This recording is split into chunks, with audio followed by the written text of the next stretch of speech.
El día de hoy es un día particularmente muy importante por lo que está pasando en el mundo, por la crisis humanitaria que estamos viendo todos los días en la televisión y que me parecía muy importante darle contexto y explicarles a todos exactamente qué está pasando, por qué está pasando y quiénes son los protagonistas. Déjenme decirles que, como han podido ver en la televisión,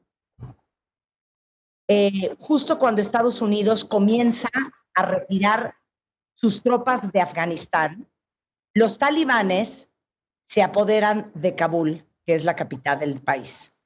El ejército de los talibanes ha logrado en alrededor de 3 meses poner en jaque al ejército de Afganistán, que ha sido entrenado y apoyado en las 2 últimas décadas por contingentes internacionales y principalmente por los Estados Unidos. Los talibanes fueron avanzando desde el perímetro de las provincias hacia las grandes ciudades como Kunduz, Herat, Kandahar, hasta llegar este domingo a la capital de Afganistán, que es Kabul. Y ahora sí que casi 20 años después de la rendición talibán ante la campaña militar lanzada por Estados Unidos y la Alianza del Norte contra el considerado santuario de la red terrorista de Al-Qaeda, los talibanes se han hecho de nuevo con el control casi total, por no decir total, de Afganistán. Y justamente este domingo pasado, el presidente Ashraf Ghani, que era el presidente de Afganistán, se fue del país. Horas después, los líderes talibanes ocuparon el palacio presidencial y básicamente lo que ustedes han visto en redes sociales, en la televisión, en periódicos, son las escenas de caos y pánico de miles y miles de afganos que están tratando de huir del régimen de los talibanes. Y hay videos que seguramente han visto que muestran a una multitud de personas tratando de impedir que despegue un avión de carga militar de Estados Unidos. Hubo 7 muertos que de hecho cayeron desde el avión, imágenes muy impresionantes que hemos visto muchos de nosotros. Y bueno, la gran preocupación en la comunidad internacional de esta gran crisis humanitaria que implica los cientos de miles de afganos que ahora están en manos del Talibán, y les vamos a explicar qué significa eso, especialmente para las mujeres.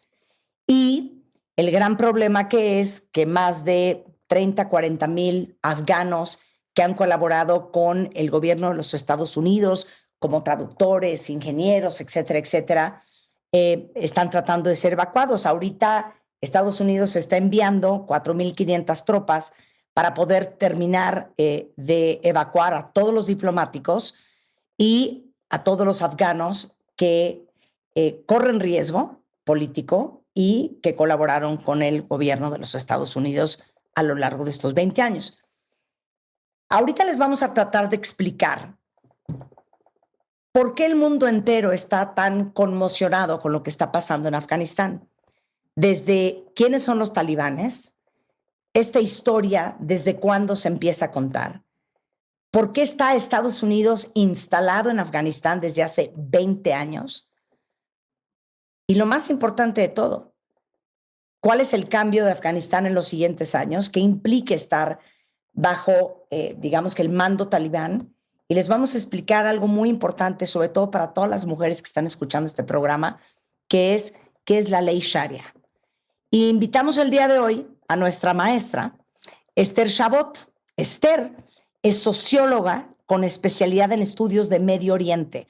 Es columnista semanal en el Excelsior sobre estos temas desde hace 35 años y docente en muchas universidades, tanto públicas como privadas. Esther, bienvenida al programa y gracias por darnos este curso intensivo de talibanes, Afganistán, la ley Sharia y lo que esto implica, sobre todo para las mujeres. Bienvenida. Gracias, Marta. No, pues para mí un gusto, un placer estar esta mañana con ustedes y poder platicar de un tema que no es agradable precisamente y que tiene muchas aristas y muchas connotaciones, y sobre todo para nuestro público mexicano con relación a toda esta cuestión de la igualdad de género que de manera muy, muy especial, se ve tan claramente descrita en función de lo que ocurre en ese país en donde la desigualdad es brutal. 100%. Entonces, empecemos con, Esther, explícale a todos los cuentavientes, ¿quiénes son los talibanes?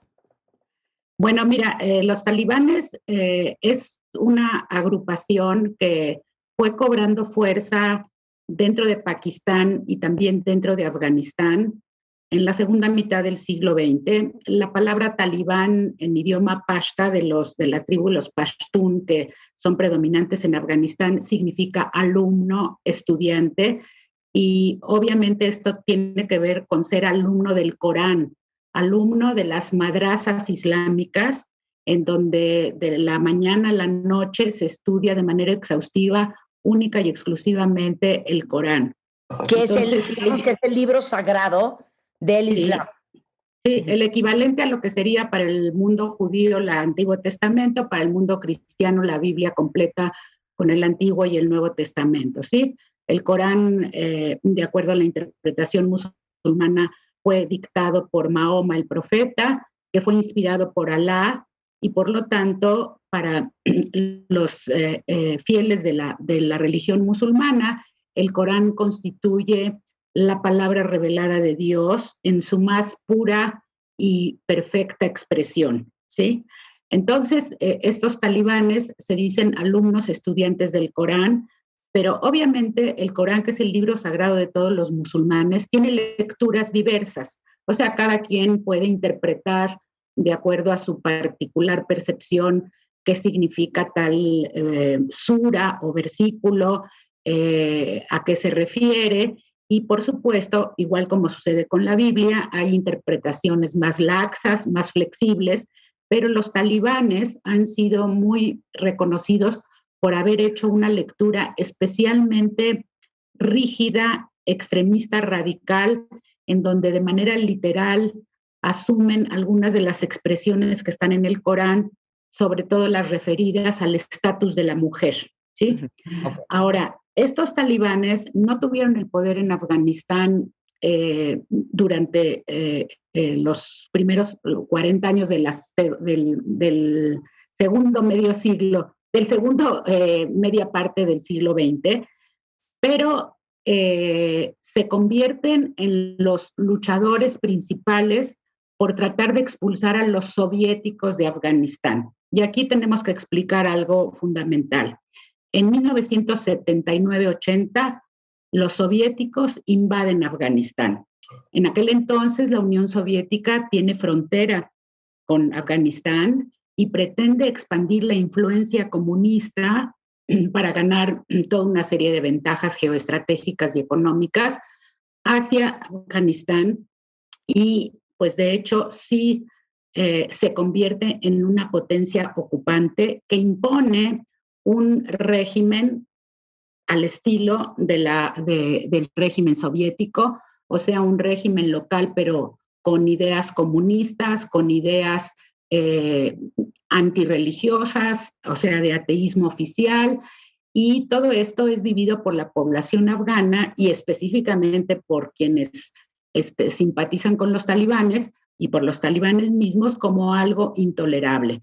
De tal forma que desde el 79-80 en adelante, los talibanes van a convertirse en una milicia que va a tratar de desmantelar la ocupación soviética, va a luchar en contra de esa ocupación. Y curiosamente van a recibir ayuda tanto de Arabia Saudita, que está cerca del rumbo, como también de los propios norteamericanos a través de la CIA y a través de abasto de armas. Esto es muy curioso, el pensar que en esta parte de los años 90, de fines de los años 90, hubo una colaboración estrecha entre Estados Unidos y los talibanes porque ambos perseguían un fin común, el tratar de expulsar a los soviéticos de la zona de Afganistán porque estábamos en la era todavía de la Guerra Fría, en donde el avance comunista le preocupaba a los americanos. Así que los talibanes en cierta forma fueron beneficiados, entrenados, y consiguieron una mayor estatura y una mayor presencia dentro del escenario afgano, gracias en buena parte al apoyo que recibieron en los años 90 de los norteamericanos. Claro, entonces lo que pasa es que los Estados Unidos quería apoyar a esta milicia del Talibán, porque ahora sí que los talibanes estaban ensuciando las manos por ellos, tratando de sacar a los rusos de Afganistán, sí, cosa que le convenía a Estados Unidos. Ajá, sí, justamente por eso se da la colaboración. O sea que a estas alturas del tiempo nos parece aberrante. ¿Cómo es posible que Estados Unidos haya colaborado con milicias que tenían y que siguen teniendo esta ideología tan retrógrada, tan abusadora de los derechos humanos, etcétera, etcétera? Sin embargo, en aquel entonces para los norteamericanos era algo conveniente. Conveniente, sí. Exacto. Ahora, importante, el objetivo del Talibán es imponer su interpretación de la ley islámica en Afganistán y eliminar la influencia extranjera en el país. Eso se logra hasta el 2001. Digámoslo así. Sí, bueno, hay que decir que en algo sucede importante a nivel mundial en el año 89-90, que es el derrumbe del comunismo y de todo, de la URSS y del sistema establecido por la Unión Soviética. Y lo que automáticamente va a ocurrir es que los soviéticos, dentro del caos del derrumbe de su sistema, ya no pueden sostener su presencia en Afganistán. O sea que realmente la retirada soviética de territorio afgano, que se va a dar a principios de los 90, no va a ser producto de la propia guerra de los talibanes, ni tampoco de la intervención norteamericana a través de los talibanes, sino que va a ser producto de la implosión del sistema soviético y de su incapacidad de seguir manteniendo la ocupación sobre Afganistán. Yeah. Por lo tanto, cuando los soviéticos se retiran, porque su caos no les permite permanecer allí, pues los talibanes se convierten en la fuerza más, pues se podría decir más capaz o más hábil de asumir las riendas centrales del poder y por lo tanto comienza a apoderarse una por una de diferentes localidades afganas hasta que ya hacia 1995-96 específicamente, prácticamente el talibán controla 90% del territorio y se convierte pues en el gobierno oficial de Afganistán. Ya. Ahora vámonos con el derribo de las Torres Gemelas y la entrada de Estados Unidos en el 2001. Sí. Bueno, entonces nos quedamos con que en 1996 el gobierno ya es un gobierno concentrado en las manos del Talibán y esto va a provocar que Afganistán se convierta en una especie de santuario en donde diversas corrientes islamistas radicales sunitas, porque hay que decir que los talibanes pertenecen a la rama sunita del Islam, van a establecerse y a prosperar adentro del territorio afgano y a tener la posibilidad de planear sus operativos de combate a los herejes occidentales, entre comillas, ¿sí? Desde territorio afgano. Por lo tanto, ese santuario va a dar cobijo a una figura que todos la conocemos muy bien, a Osama Bin Laden, a todos estos militantes de la agrupación Al-Qaeda, y ellos van a cómodamente poder, desde territorio afgano, planear lo que van a ser los actos terroristas del 11 de septiembre del 2001. O sea que gracias a esta hospitalidad talibana con Al-Qaeda es que Bin Laden logra hacer realidad este pavoroso atentado que todos conocemos del derribo de las Torres Gemelas y del ataque al Pentágono y de todo lo que ya sabemos que ocurrió en ese 11 de septiembre del 2001. Y bueno, obviamente a las pocas semanas de ocurrido el 11 de septiembre, pues el presidente Bush en Estados Unidos ordena, con apoyo de la OTAN, una invasión de parte de su ejército a Afganistán para localizar la fuente de estos atentados y destruir a esta amenaza que se cierne sobre Estados Unidos e inclusive sobre otras regiones occidentales o de Occidente, y eso da inicio a la presencia norteamericana en Afganistán, o sea, un mes después del derribo de las Torres Gemelas.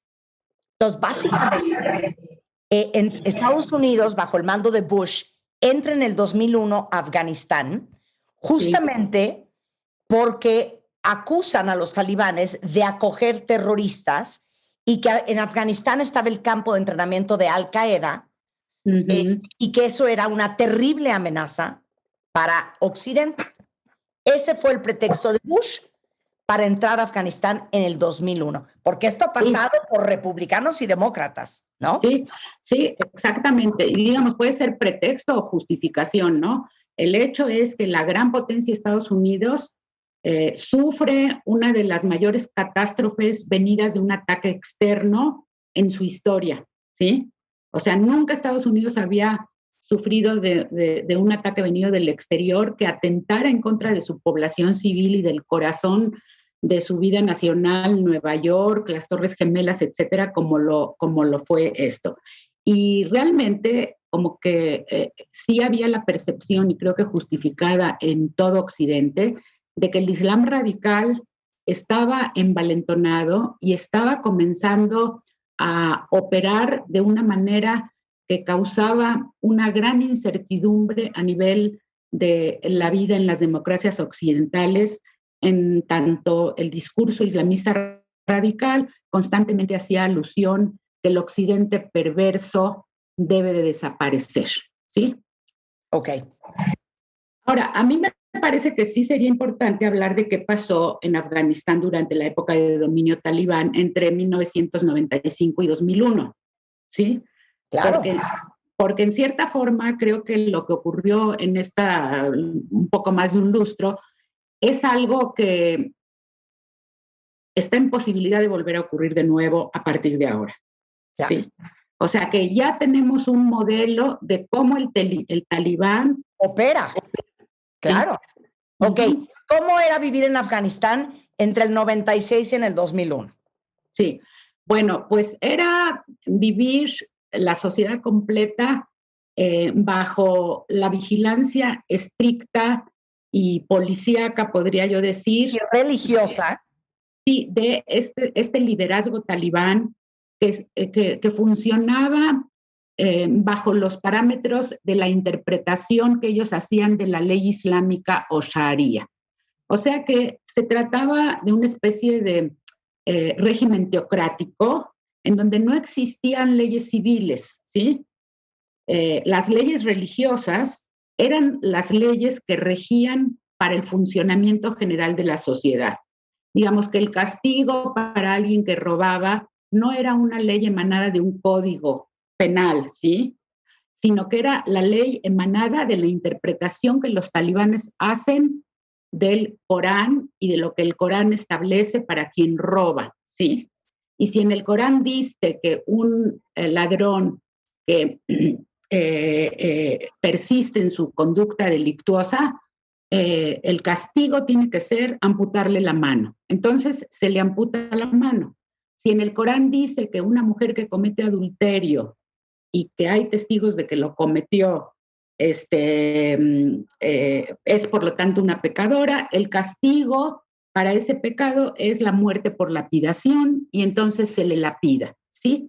Y entonces una gran cantidad de las actividades de la vida cotidiana se van a ver sujetas a disposiciones tremendamente aberrantes a ojos nuestros occidentales, porque hay que considerar que el concepto de derechos humanos es un concepto nacido en Occidente que no tiene ninguna vigencia dentro de el Corán ni la lectura que estos talibanes hacen del Corán. O sea, imagínense ustedes vivir en un país donde hay una policía religiosa, en donde, abonando a tu lista, Las mujeres tienen que ir cubiertas desde la cabeza hasta los pies. Sí. No pueden ir a la escuela o trabajar fuera de su casa. Se les prohíbe andar solas. No pueden ver televisión, música. Las mujeres eran agredidas de cualquier manera. Podían casarte sin tu consentimiento pues, a partir de los 10, 12 años. Había restricciones en literatura, fotografía, música, bailes. Cualquier expresión de tipo artístico estaba totalmente vetado. Sí. Te podrían ejecutar públicamente, apedrear públicamente, y, como lo dije al principio, no podían ir ni a la escuela ni a la casa. Eso es Afganistán del 96 al 2001, ¿no? Sí, y mira, esto, digamos, es fruto de una lectura muy radical y extremista de los textos coránicos, porque yo quisiera, por ejemplo, hacer una comparación con otra teocracia que es Irán. Irán también sabemos que se rige bajo la Sharia en su modalidad chiita, porque no son sunitas en Irán, son chiitas. Y a pesar de que sabemos que la policía religiosa en Irán es terrible, y de que efectivamente las mujeres en Irán siguen estando en una situación de sometimiento y de limitación en cuanto a lo que pueden y no pueden hacer. Sin embargo, comparativamente, las mujeres en Irán tienen una vida relativamente o bastante más libre y bastante más cómoda que lo que pudo ocurrir, que lo que ocurrió de hecho dentro del Talibán. O sea, porque por ejemplo en Irán las mujeres, si bien tienen que estar cubiertas desde la cabeza hasta los pies, tienen el rostro descubierto, pueden salir a las calles, a veces es obligatorio la compañía de un hombre, pero pueden salir a las calles, pueden trabajar y sí se educan las niñas en las escuelas hasta determinado grado y pueden en ocasiones llegar incluso a ser profesionales o a participar en política en el Congreso. Esto en la teocracia talibana es imposible. O sea que si nosotros pensamos que es lamentable el estado de cosas para las mujeres en Irán o en Arabia Saudita, pues tenemos que concluir que lo que ha sucedido bajo los talibanes en Afganistán es infinitamente peor. O sea, es realmente estar muertas en vida, ¿sí? Claro. Entonces, se instalan en el 2001 Estados Unidos bajo el mando de Bush. Sí. Y continúa con Barack Obama, que mete todavía más las manos, ¿no?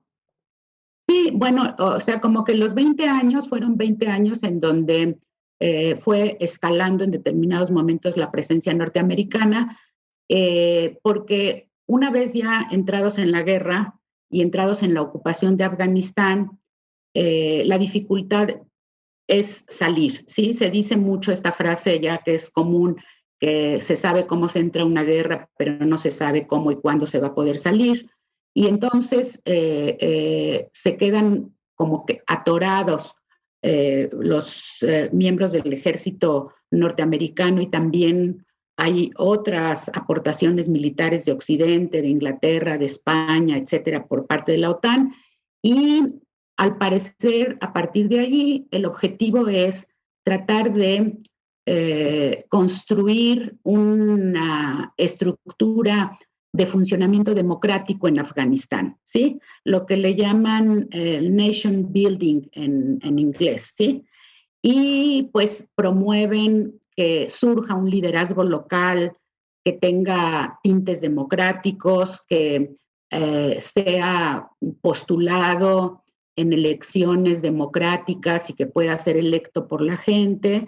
Y así es como patrocina Estados Unidos el surgimiento de un gobierno cuyo presidente por pues casi por 15 años va a ser Hamid Karzai, y también la formación de un ejército local nacional que pueda sostener a este gobierno, pero el funcionamiento de estos regímenes a lo largo de los 20 años ha sido un funcionamiento bastante fallido.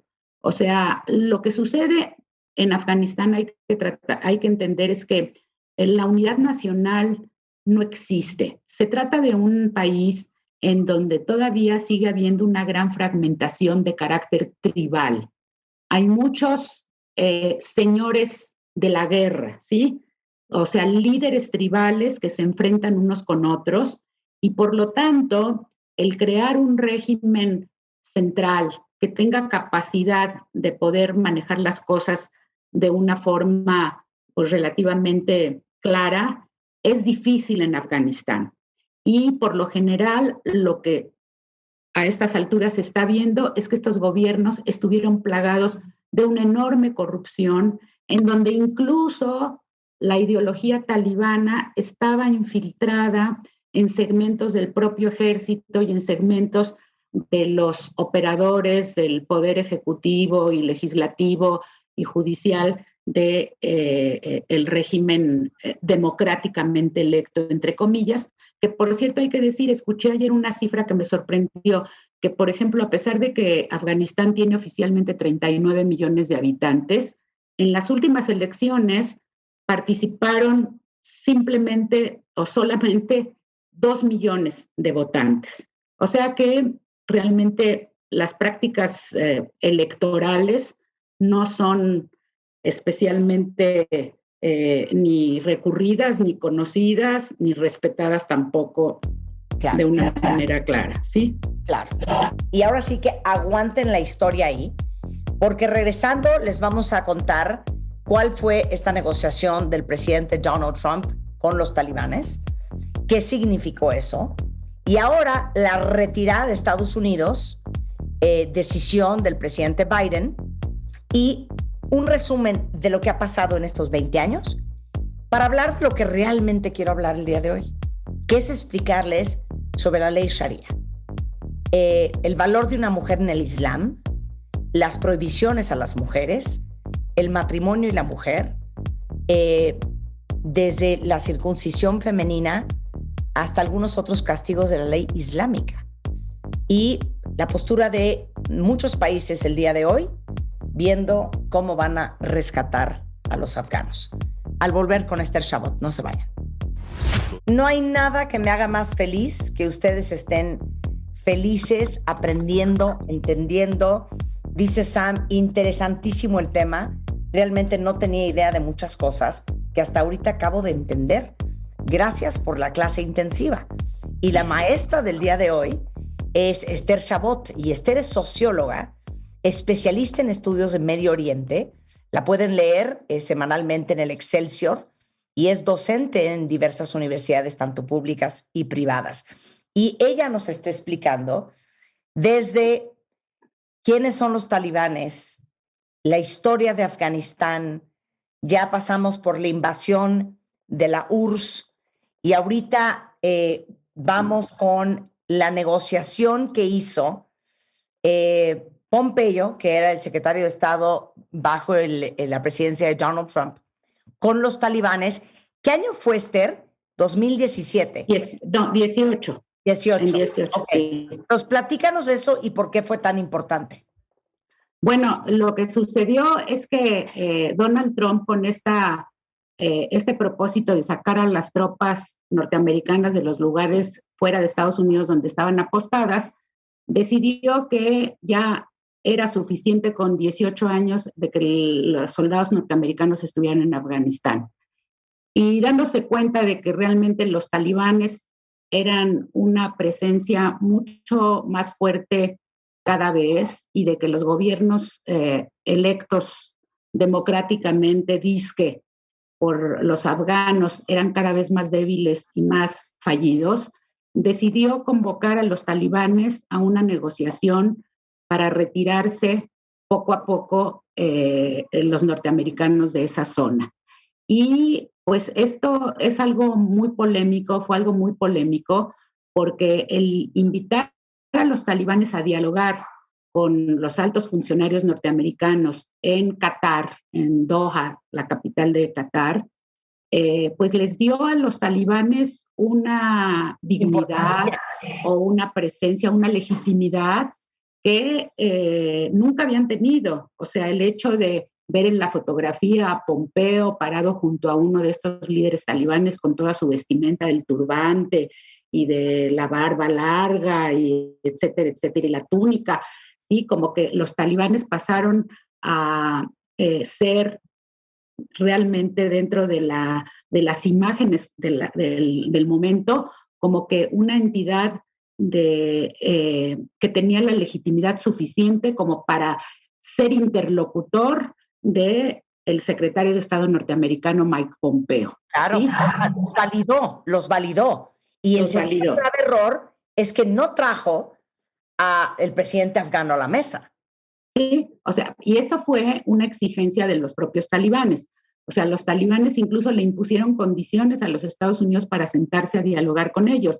Le dijeron, estamos dispuestos a hablar siempre y cuando dentro de esta negociación no participe el gobierno afgano, que ya para entonces estaba en manos la presidencia de este hombre, Ashraf Ghani, que es el que huyó hace poquitos días, y por lo tanto como que se excluyó al gobierno afgano y hablaron los norteamericanos con los talibanes. Claro, en resumen, Esther, ¿qué ofrecieron los talibanes a Estados Unidos y qué ofreció Estados Unidos a los talibanes?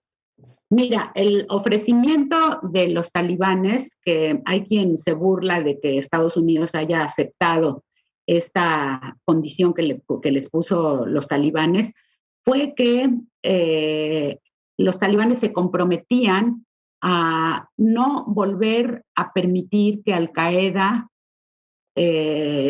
renaciera dentro del territorio afgano y pudiera regresar a las andadas, digamos, ¿sí? Y esto, bueno, pues puede ser un compromiso que en ese momento se firme, pero pues que después se puede tirar a la basura, ¿sí?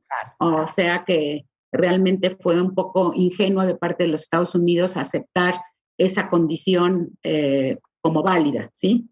¿Y qué ofrece Estados Unidos de regreso? Estados Unidos ofrece una paulatina retirada en la cual se gestione un gobierno de transición mixto en donde participe el gobierno electo con el liderazgo talibán en la integración de un gobierno nuevo que pueda manejar conjuntamente el futuro destino del país una vez que los norteamericanos se hayan salido. Y también liberar a unos 5,000 prisioneros talibanes. Sí, qué bueno que lo recuerdas, porque también eso fue parte importante del trato. O sea, 5,000 prisioneros talibanes salieron de las cárceles y esto pues como que abrió la puerta a que el talibán se sintiera empoderado, legitimado, fortalecido y por lo tanto con una capacidad ofensiva cada vez mayor. Y sí. Claro. Y bueno, pues a final de cuentas, como que las estructuras oficiales del gobierno afgano comenzaron a desmoronarse. O sea que realmente es muy curioso que estos días que se dio toda esta situación ya de crisis, realmente no hubo lucha de parte del ejército afgano, no hubo resistencia de parte del gobierno. El presidente huyó, sus ministros huyeron, el ejército simplemente se rindió, o sea, no ofreció ninguna resistencia, lo cual indica que se trataba ya de una estructura francamente fallida, sin motivación y no útil para poder ofrecer una resistencia en contra del avance talibán. Entonces, para darles a todos ustedes, cuentavientes, un resumen de estos 20 años que se acabaron este fin de semana, Estados Unidos gastó 2.2 trillones de dólares en Afganistán,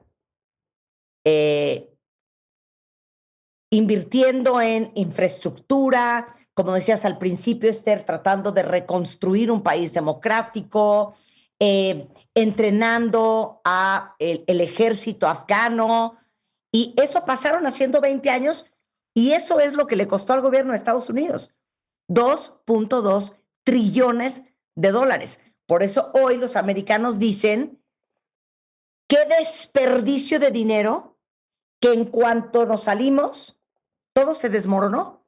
Y escuchen esto, Afganistán tiene una de las economías formales más pequeñas en el mundo. El año pasado el presidente Ashraf Ghani dijo que el 90% de la población en Afganistán vive con $2 al día, 40 pesos al día.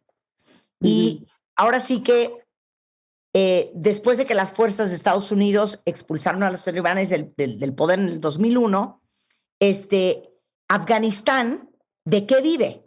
Afganistán vive como uno de los principales proveedores a nivel mundial de dos cosas, opio y heroína, ¿no? Así se fondea, Esther, Afganistán. Sí. O sea, no hay agricultura, no hay tecnología, no hay infraestructura, es opio y heroína. Sí. Y mira, realmente sí se trata de un país en donde la pobreza es extrema y en donde también la ignorancia y la falta de educación de la inmensa mayoría de la gente también es muy grande. Y eso es lo que también ha permitido que prevalezca el pensamiento talibán. O sea, en la medida en que hay pues esta limitación en cuanto a la capacidad crítica de una gran parte de la población, el discurso talibán como que crea raíces y florece, sobre todo dentro de la población masculina, al darle legitimidad a la pretensión de superioridad de los hombres sobre las mujeres y de obligatoriedad de las mujeres de un sometimiento absoluto y total a los hombres, ¿sí? O sea que se trata aquí del ejemplo más, pues, más duro y tenebroso al mismo tiempo de este patriarcado autoritario llevado hasta su máxima expresión, ¿sí? Oye, hay algo que antes de que pasemos a hablar de la cuestión también de las mujeres y todo que yo quería decir. Escuchando ayer a algunos de los analistas norteamericanos sobre todo este tema de cómo ocurrió lo que ha estado ocurriendo y si hay que llorar y lamentarse los americanos por lo que sucedió. Una idea interesante que escuché fue la siguiente. Algunos comentaristas dijeron esto. No hay que pensar que los 20 años de presencia norteamericana en Afganistán sirvieron para nada. Dice, sí sirvieron para dos cosas. Dice, una de ellas fue el objetivo de neutralizar la peligrosidad del Islam radical terrorista que nos golpeó tan duramente en el 2001. O sea, estos analistas dijeron lo siguiente, en 2001 creíamos nosotros, los americanos, que estábamos entrando en un periodo en donde íbamos a tener que sufrir golpes y golpes a lo largo del tiempo de parte del Islam radical y la realidad fue que finalmente sí logramos destruir a Al-Qaeda, acabar con los operativos del Islam radical que estaban amenazando a Estados Unidos y en 20 años no volvimos a tener un atentado terrorista de esa naturaleza. Y dicen estos analistas, eso fue una ganancia. Dice, otra ganancia tiene que ver con el pueblo afgano.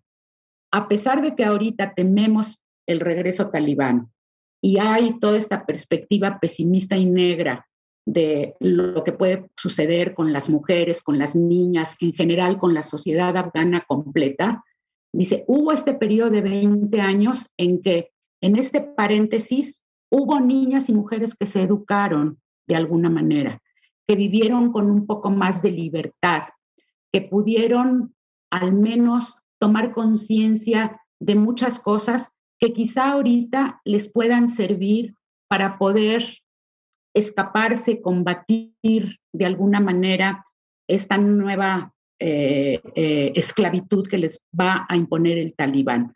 O sea que, a pesar de que se puede pensar que fueron 20 años que no sirvieron para nada, sin embargo, estas dos ganancias, creo que sí se puede pensar que que tienen validez. O sea, el que durante 20 años el terrorismo islamista se contuvo, no sabemos si de ahora en adelante va a seguir contenido o no. Y por otro lado, hay una generación de niños y de jóvenes en Afganistán que tuvieron un chance de poder percibir lo que es una vida con mayor libertad. Claro. Y voy a decir una cosa, aparte de los 2.2 trillones de dólares, sí. 2.500 soldados que perdieron la vida en estos 20 años. Gran parte de lo que está tratando de hacer hoy, mientras que estamos haciendo este programa Estados Unidos, es rescatar, como les decía al principio, casi 40,000 afganos que han colaborado con el gobierno de Estados Unidos estos últimos 20 años, traductores, ingenieros y otras muchas disciplinas, gente que corre riesgo políticamente, y están mandando 4.500 tropas de regreso a Kabul a rescatar a todas estas personas.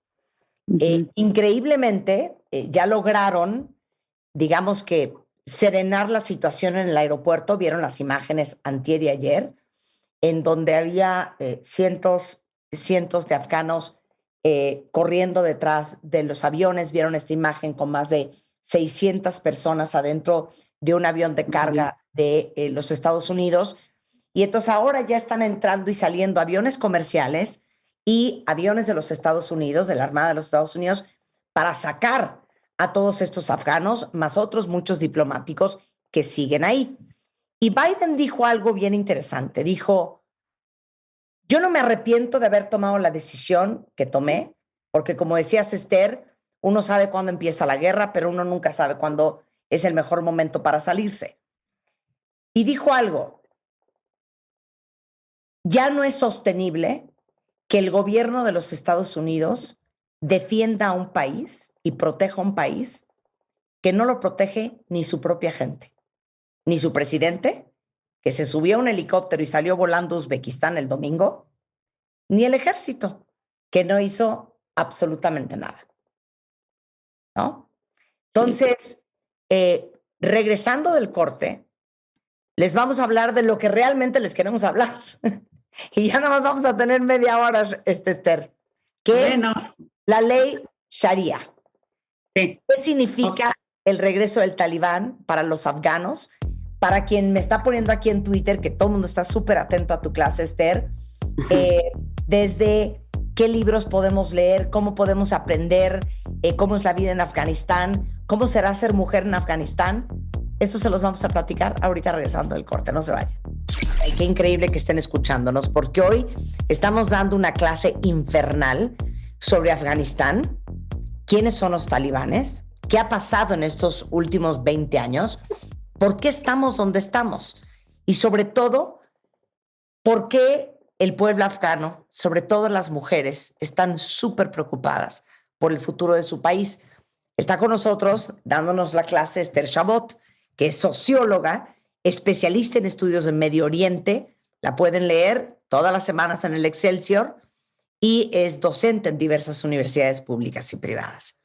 Entonces, veía a la primera ministra afgana diciendo que siente que han construido un nido y que como pajaritos están teniendo que ver cómo el nido lo destruyen, y lo que han logrado construir en estos 20 años se está esfumando. Y la gran preocupación de muchas mujeres, de todas las mujeres afganas, en pues qué futuro les espera. Entonces, hay algo que se llama la ley Sharia, que se aplica en otros países. Es una ley religiosa que puedes encontrar en lugares como Arabia Saudita, Indonesia, Sudán, Pakistán, hasta Nigeria y obviamente Afganistán. No es lo mismo la ley Sharia en un país que en otro, en manos de unos que en manos del talibán. Explica la ley Sharia, Esther. Bueno, la Sharia es el corpus legislativo que determina lo que un musulmán debe hacer y cómo debe de vivir a lo largo de su vida, un buen musulmán. O sea que el Islam es una religión muy de leyes, como es el judaísmo, a diferencia del cristianismo, que es una religión más de fe que de leyes. Entonces, todo este corpus legislativo en donde se ha señalado cómo se deben de comportar los musulmanes, sostiene siempre que la mujer está en una posición inferior a la de los hombres de manera natural, reconocida o impuesta esta inferioridad incluso por decisión divina. Las mujeres son consideradas como infantes o niñas perpetuas, en donde el hombre tiene que cuidarlas, pero al mismo tiempo tiene que controlarlas y tiene que permitirles o no permitirles hacer o no hacer, ¿sí? Y este acatamiento de la Sharia, como dijiste hace un momento, Marta, es muy particular y específico en cada espacio del mundo musulmán. Digamos, Irán, a pesar de ser una teocracia, y Arabia Saudita, a pesar de regirse por un régimen abiertamente fundamentalista islámico, hacen una lectura diferente de qué es lo que una mujer puede o no puede hacer y qué es lo que un hombre puede imponer o no puede imponer a una mujer. ¿Por qué? Porque siempre hay espacio para las interpretaciones en cualquier texto, ¿sí?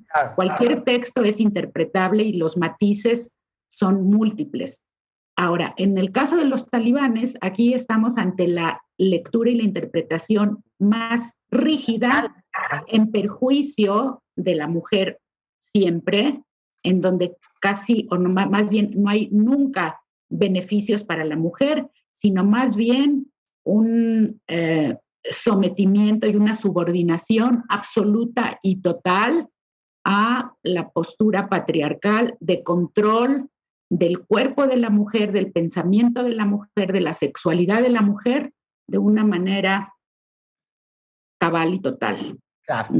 Miren, de hecho, ahorita con la entrada de los talibanes a Kabul, que es la capital de Afganistán, empezaron a cubrir la publicidad de vestidos de novia. Empezaron a borrar las imágenes de mujeres afganas como modelos en centros de belleza, ¿ok? Esta es la gran preocupación. Sacaron del aire a las conductoras mujeres de los noticieros. Según la interpretación de la Sharia o la Sharia de los talibanes es, las mujeres son, escuchen esto, cuentavientes, propiedad de los hombres, porque como le decía Esther, son consideradas inferiores. La mujer vale apenas la mitad de lo que vale un hombre. O sea, una mujer puede heredar solo la mitad de lo que heredaría su hermano, su esposo o su hijo. En la corte, 2 mujeres reciben el valor y la credibilidad del testimonio de un hombre. Si una mujer muere, el dinero de su indemnización es la mitad del dinero de la indemnización de un hombre. Aparte, se prohíben ciertas profesiones para las mujeres. No pueden ser jefas de Estado, jefas de las Fuerzas Armadas, imames, jueces, no pueden votar. Las mujeres están bajo el control de los parientes que son hombres o de sus maridos, que son considerados no solamente tu esposo, sino tu tutor. Y tu dueño. Tu dueño. Y el tutor masculino tiene derecho a impedir que su mujer se eduque, trabaje, viaje o salga de su casa. Y todavía no terminamos la lista, Esther. Sí, no, bueno, es una lista enorme. Y mira, con respecto al tema del borramiento de las imágenes de las mujeres, hay dentro de una interpretación así tan estricta y tan rígida del Islam, de la Sharia de los talibanes, esta concepción de que la mujer tiene que ser por encima de todo recatada y que no debe de permitir que se visibilice ninguna parte de su cuerpo. Por eso es que la vestimenta está de la burka, que las cubre como sábana completa, como si fueran un fantasma totalmente. Y por eso es también que comienzan a borrar de los anuncios públicos las imágenes de las mujeres. No porque sean modelos atractivas, incluso si es, digamos, la imagen de la abuelita que está en un anuncio de café o de cereal, hay que borrarlo porque una imagen femenina no debe de ser vista, ¿sí? No debe de ser vista porque esto va en contra del obligado recato de las mujeres que deben de pasar desapercibidas, en donde no deben de ser ni siquiera vistas, ni siquiera escuchadas, ¿sí? Ni siquiera, obviamente, presentes en ningún espacio público dentro de la concepción talibana de la Sharia. Digamos que es el clímax de la discriminación a la mujer y del sometimiento de la mujer. Claro. Y además también hay que decir algo, nada más como mención, la homosexualidad también está profundamente condenada, incluso con pena de muerte. Y bueno, pues el adulterio, por supuesto, recibe la mujer lapidación. Y un poco también querías que habláramos de la poligamia, ¿no es así? No, sí, y quiero leer otras listas que se van a quedar todas las mujeres que están escuchando en shock. Tú vas caminando por la calle y no traes la burka, que es esta sábana que te tapa toda de la que habla Esther, te pueden dar azotes, palizas o abusos verbales si no estás vestida como debes estar vestida. No puedes ir a la calle sin tu mahram, que es, digamos, que el hombre más cercano a ti, o tu marido, o tu papá, o tu hermano. O tu hijo. O tu hijo, exacto. Prohíben usar maquillaje. Y si te ven con las uñas pintadas, te pueden amputar los dedos. No pueden hablar o estrechar las manos a hombres que no sean su mahram. No se pueden carcajear en voz alta. No pueden llevar zapatos de tacón. Están obligadas a no hacer ruido al andar, puesto que ningún varón debe notar los pasos de una mujer. No pueden usar un taxi sin su mahram. No pueden aparecer en radio, en televisión o en reuniones públicas de cualquier tipo.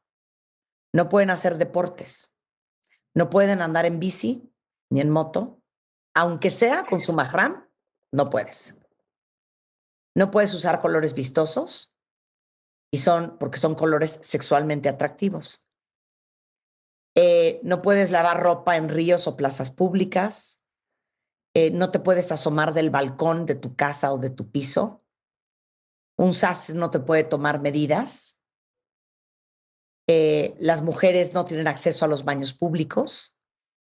No pueden viajar en el mismo autobús que los hombres. No pueden usar pantalones acampanados abajo de tu burka. No te puedes fotografiar. Y la prohibición, como decía Esther, de imágenes de mujeres impresas en revistas y libros, colgadas en muros de casas o tiendas. Antes de ir sobre la poligamia, el matrimonio infantil. Sí. Bueno, pues puedes casarte desde los 10 años. Y los talibanes pueden entrar a tu casa y escogerte a ti de 12 años y tu familia no puede hacer absolutamente nada. ¿Sabes qué, Marta? Que eso también habla acerca de la violencia sexual que existe a pesar de este encubrimiento o cubrimiento, cobertura de las mujeres. O sea, que no por tener los hombres este control sobre sus mujeres, no existe violencia sexual.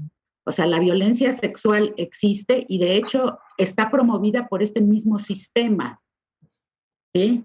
Uh-huh. El hecho de que lo que acabas de decir, digamos que a las niñas de 12 años las puedan entregar en matrimonio por una cuestión de arreglo entre los padres, y el hecho también de que el hombre pueda disponer de esa mujer a su antojo total, sin importar la voluntad de la mujer acerca de las decisiones sobre la sexualidad. Bueno, y no nos vayamos lejos. Un hombre se puede divorciar de ti diciéndote, me divorcio de ti. Tan, tan se acabó. Pero Sí. si tú eres mujer y te quieres divorciar, no te puedes divorciar a menos de que te dé derecho tu marido de divorciarte de él. Sí, o sea, como que la iniciativa del divorcio debe necesariamente venir del varón, no de la mujer. Y un hombre puede tener, de acuerdo a la Sharia en su interpretación más antigua, hasta 4 esposas legítimas y un número infinito de concubinas, ¿sí? O sea, hay 4 esposas con las que hay matrimonio oficial y las concubinas que pueda allegarse el señor. Y si, por ejemplo, quiere casarse con alguna de las concubinas, pues divorcia a alguna de las esposas y se casa con la concubina.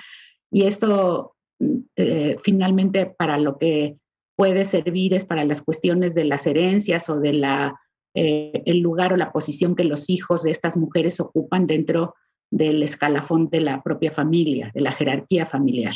Claro. ¿Sí? No, imagínense esto. Si tu familia sigue la ley Sharia, pueden obligarte a circuncidarte a una edad muy temprana, que es básicamente cortarte el clítoris. Sí. Ahora, Marta, yo aquí nada más sí quiero hacer una aclaración.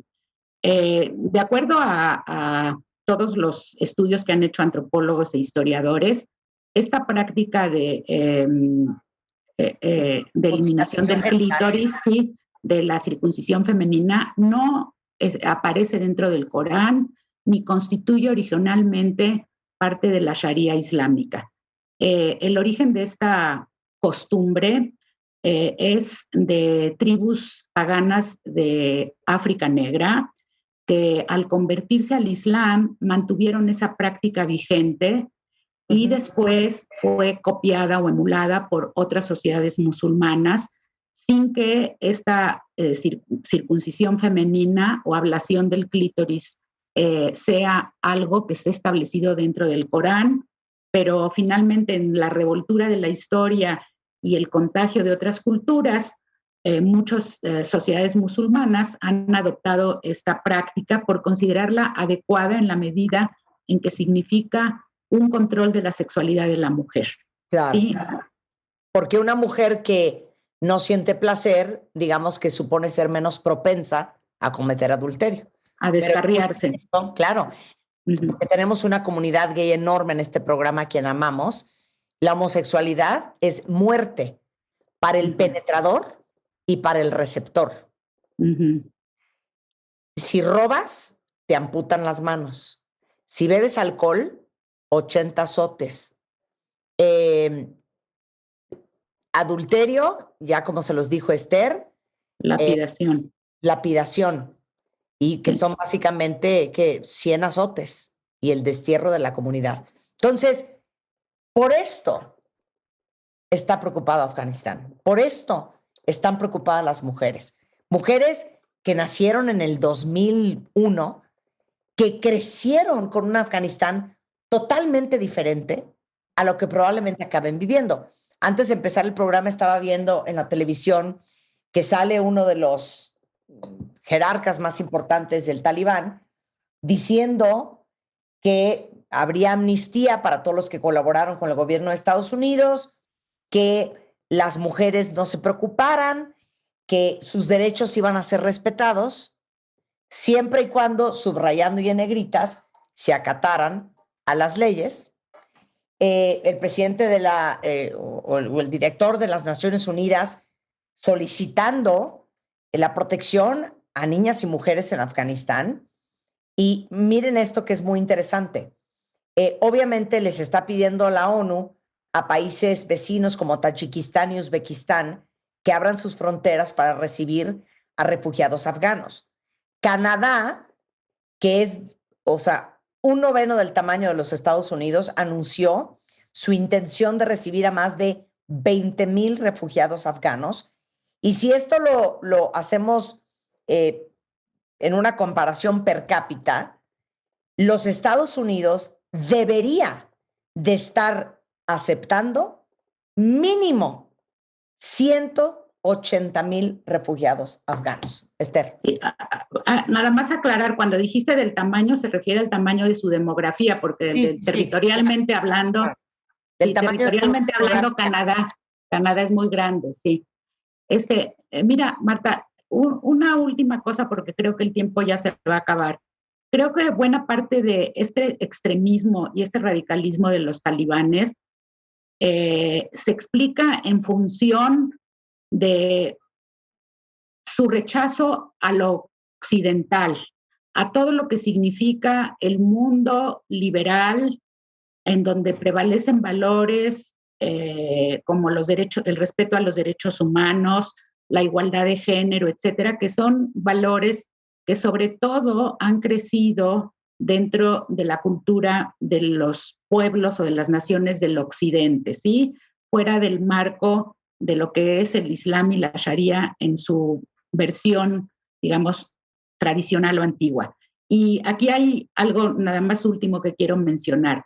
Yo creo que la gran diferencia entre esta cultura, digamos, tan retrógrada y opresiva sobre las mujeres y muchas otras capas sociales y Occidente es el hecho de que dentro del mundo musulmán no ha habido un proceso equiparable a lo que fue la ilustración en Occidente.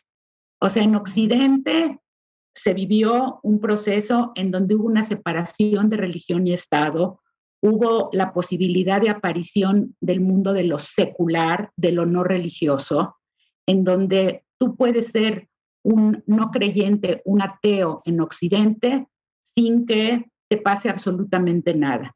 Mientras que dentro del mundo musulmán, ese proceso de ilustración no ha surgido o no ha surgido con la suficiente fuerza y por lo tanto todas estas cuestiones de derechos humanos, de igualdad de género, son conceptos que les son absolutamente ajenos ante la fuerza que tienen los textos sagrados que fueron escritos hace siglos y siglos y siglos para normar la vida actual de esas sociedades.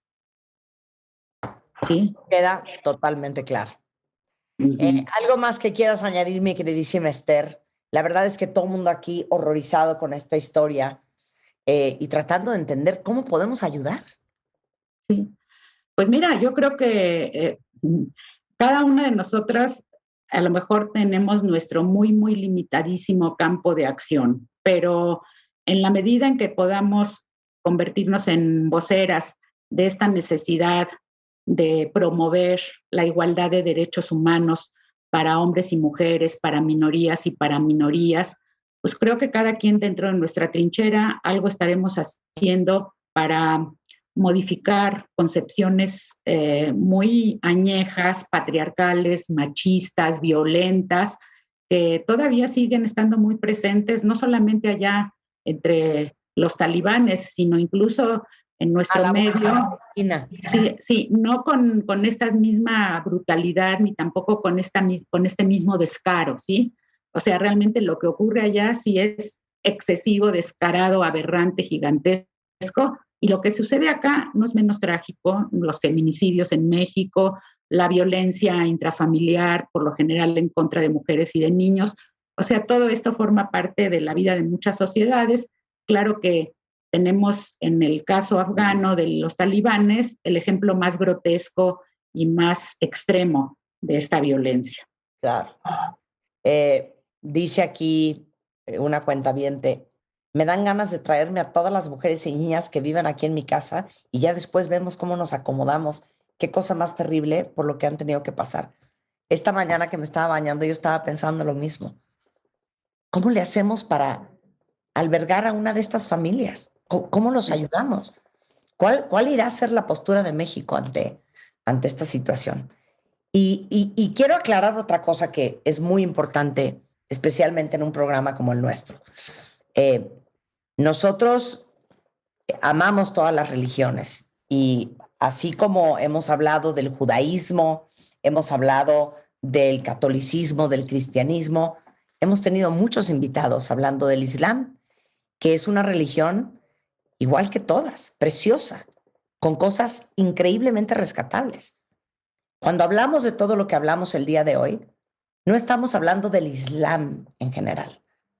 Estamos hablando, como lo dijo Esther varias veces durante la conversación, estamos hablando de la interpretación muy particular de los talibanes, que son fundamentalistas y radicales, del Corán, que es el libro sagrado del Islam, que no es justo hacer una generalización de que esto es el Islam, ¿no, Esther?